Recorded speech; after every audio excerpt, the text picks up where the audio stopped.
as published on nondetail.com. What do we make of Kerala's ongoing surge in COVID numbers?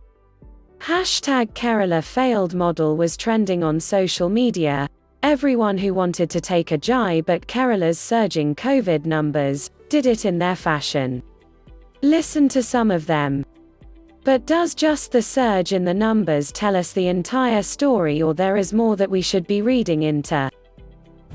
कि बीच में कांवड़ यात्रा के समय एक बहुत बड़ी चर्चा देश के मीडिया में और देश के राजनीतिक हलकों में हुई थी, और ये चर्चा थी कि कांवड़ यात्रा को बंद करना चाहिए। देखिए, बहुत ही दायित्ववान बनते हुए, बहुत ही जिम्मेदारी के साथ, चाहे उत्तराखंड की सरकार हो, चाहे उत्तर प्रदेश की सरकार हो, किस प्रकार से लोगों के जान को बचाना है, इस विषय को लेकर इन दोनों सरकार आगे बढ़ी। सुप्रीम कोर्ट ने जो भी हिदायतें दी उसका पालन किया गया, मगर बकरा ईद के समय जो रिलैक्सेशन 3 दिन का केरल सरकार ने दिया, उस पर सुप्रीम कोर्ट ने भी चिंता जताई थी। कांवड़ यात्रा में हमने जो हिदायतें दी है, हमने जो फैसला सुनाया है, केरल सरकार को चाहिए कि वो उन हिदायतों का, उन एडवाइजेस का और उस फैसला का पालन केरल में भी करे बकरा ईद के समय। मगर दुख के साथ मुझे कहना पड़ रहा है, तुष्टीकरण की राजनीति जीती और सुप्रीम कोर्ट के इस हिदायत को केरल की सरकार ने पालन नहीं किया। नतीजा 22,000 केस आज केरल के अंदर आए हैं। नतीजा आज केरल एक दूसरे वेव की ओर बढ़ रहा है। मुझे तकलीफ हो रही है कहते हुए कि आज कोई भी ऐसा पॉलिटिकल पार्टी नहीं है, बीजेपी को छोड़कर, जो केरल के इस परिस्थिति पर चिंता व्यक्त करे और जो केरल को और हमारे तथाकथित लिबरल पॉलिटिशियंस को, जो तुष्टीकरण की आड़ पर अपने आप को लिबरल कहते हैं, उनको आईना दिखाने का। First, is Kerala leading India into a third wave? To answer this question, we have to first answer this question. Kerala's surge in numbers is indicating a beginning of the third wave. Or is it the tail of the second wave? If we answer this question, then a lot of other things would fall into perspective. For example, if it is the beginning of the third wave, then it's a cause of worry for India. However, if it's the tail of the second wave, then Kerala should be lauded for its efforts in restricting the second wave peak numbers, and for ensuring that the numbers spread out over a period of time, which then ensures that hospitals are not burdened. Among all those who were accusing Kerala, has anyone answered this question? According to me, this is the first question that we should answer before deriving any conclusion. Now, before you bucket me within an ideology, I strongly condemn the Kerala government for easing restrictions for a festival. It is criminal to do so during the pandemic. In my past videos I mentioned this. Faith, belief system, religion and rituals are the biggest strength of the virus, and it is our biggest weakness. Virus which doesn't have any brain, acts wholly and solely with one aim, that is to replicate at any cost.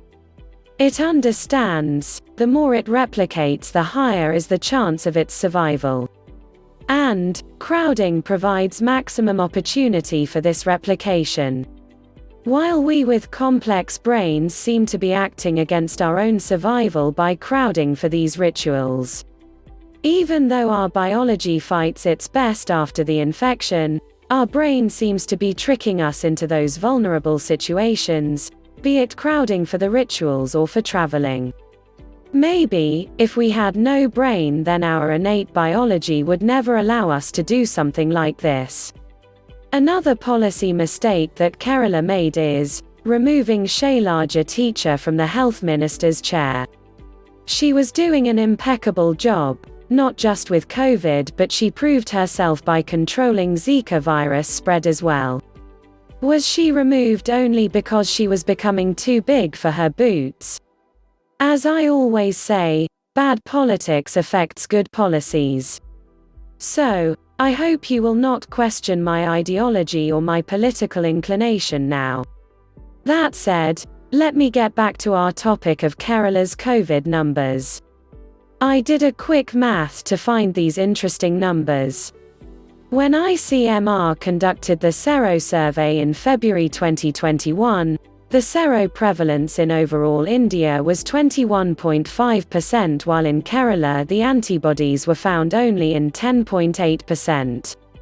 This was before the second wave. A week back, ICMR released another sero survey results, which showcased that overall India seroprevalence is at 68%, while Kerala is at only 43%. This is after the second wave. Now, from February to July, overall India jumped by 3x from 21.5% to 67%, while Kerala jumped 4x from 10.8% to 43%. If this was about survey, now let's look at the absolute numbers reported. By April, Kerala reported that about 3% of its population had infection, while the sero survey showcased about 11%, so it was missing about 70 in 100 positive cases. Now, Madhya Pradesh reported that only 0.4% of its population was infected by then. Remember, the overall India seroprevalence was about 22%, so roughly Madhya Pradesh was missing more than 95 out of 100 positive cases.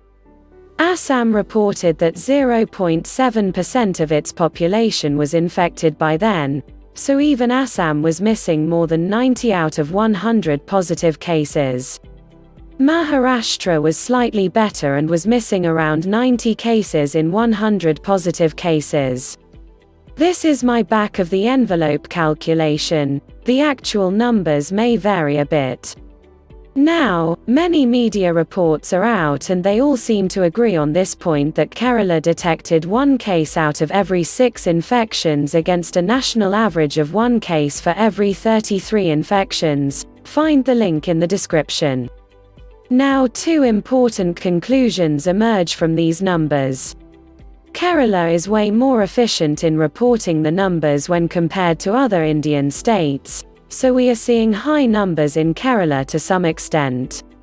Whether it is sero survey in February or in July, both showcase that Keralites had way less seroprevalence, that is less number of people with the antibodies.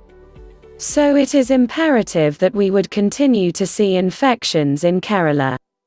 Like the other states, the cases didn't explode in Kerala. The increase has been gradual, which is still continuing. Which meant the healthcare system was not overwhelmed. Even now more than 50% of the hospital beds are vacant. This also helped the state to keep the case fatality rate much lower than the other states. With these numbers, we can safely conclude that Kerala's current surge in numbers is the tail of the second wave and not the start of the third wave. Now, how did Kerala achieve this feat? Kerala has vaccinated over 20% of its population compared to the national figure of 7.5%. So, in Kerala, a greater proportion of that positivity is contributed by vaccination as well. Single jabs. Kerala has achieved 38% when overall India is at about 25%. Kerala does an average of 1.5 lakhs tests a day. Tests per million. Kerala is doing double than that of the overall India's tests per million. Kerala is still continuing its test track and treat methodology, while we know many states have long forgotten this.